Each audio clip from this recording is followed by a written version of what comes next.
Hi everyone! Welcome to Sipped Up Recipes. Today we're making a beautiful snack. We call it Niu Zha Tang. It looks like you spend a lot of time making it, but it only takes 10 minutes. So let's get started. In a non-stick pan, adding 45 grams of butter. Slowly melt it on medium-low heat. Make sure you use non-stick pan or else you'll end up with a disaster. Once the butter is melted, adding 180 grams of marshmallow. Use these mini marshmallows. Don't use the big ones because it is harder to melt them evenly. Continue to stir it on medium-low heat. Once all the marshmallow is melted, it should look like this. Adding 50 grams of full milk powder. Keep stirring it until well combined. This is the consistency that you are looking for. Then turn off the heat, but not removing the pan off the stove because we need the rest of the heat. Add some mini crackers. Don't use big ones because it is harder to combine.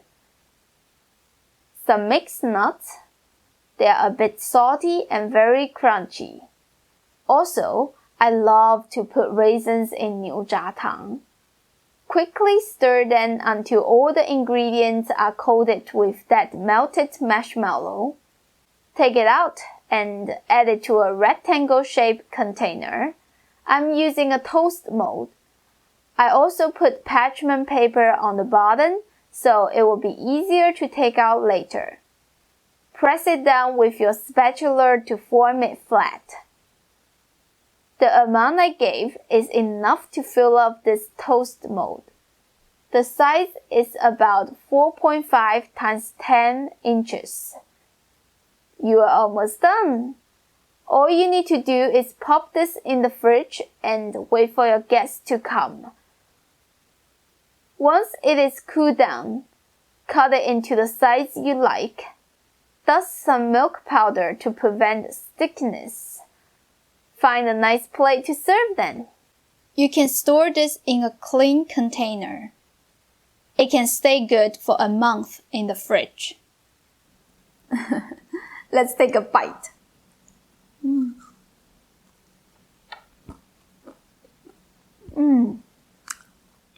There's a reason why this is one of my favorite snacks. It's so sweet, creamy, nutty, a bit crunchy, gooey. It's like you got all the good stuff in there. How can it not taste good? It is the perfect party snack. All you need to do is spend a little bit time to mix everything together and wait for the compliment. It's just too easy not to try it. So go ahead, check the description for the written down recipe.